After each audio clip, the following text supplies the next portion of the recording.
रोफिकुल और उसकी बीबी। रोफिकुल एक साधारण आदमी था जो गांव में एक छोटी सी नौकरी करता था।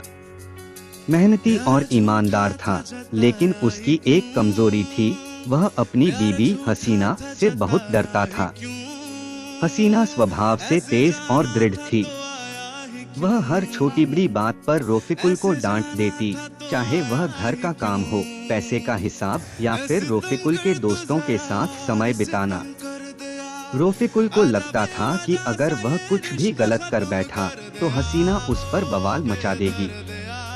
एक दिन रोफिकुल ने अपने दोस्त बाबू से कहा, भाई, मेरी बीबी मुझसे ज्यादा तेज है, मैं उससे बहस करने की सोच भी नहीं सकता। बाबू ने हंसकर कहा, अरे डरने की क्या बात है, बीबी को प्यार और समझ से संभालो, तुम भी कभी अपनी बात। लेकिन रोफिकुल को बाबू की बात पर भरोसा नहीं हुआ। उसने सोचा कि अगर वह हसीना से कुछ कहेगा तो उसकी स्थिति और खराब हो जाएगी।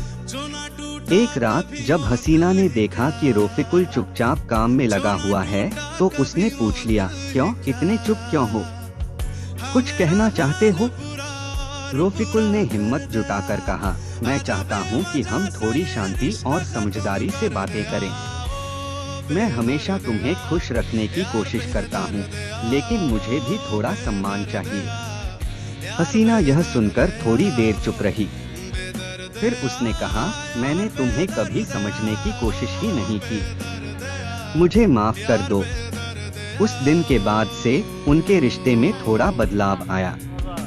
रोफिकुल ने डरना कम कर दिया और हसीना ने गुस्सा करना। दोनों ने एक दूसरे को समझने की कोशिश की और उनका जीवन बेहतर हो गया। कहानी का संदेश यही है कि संवाद और समझ से हर रिश्ता मजबूत बनाया जा सकता है।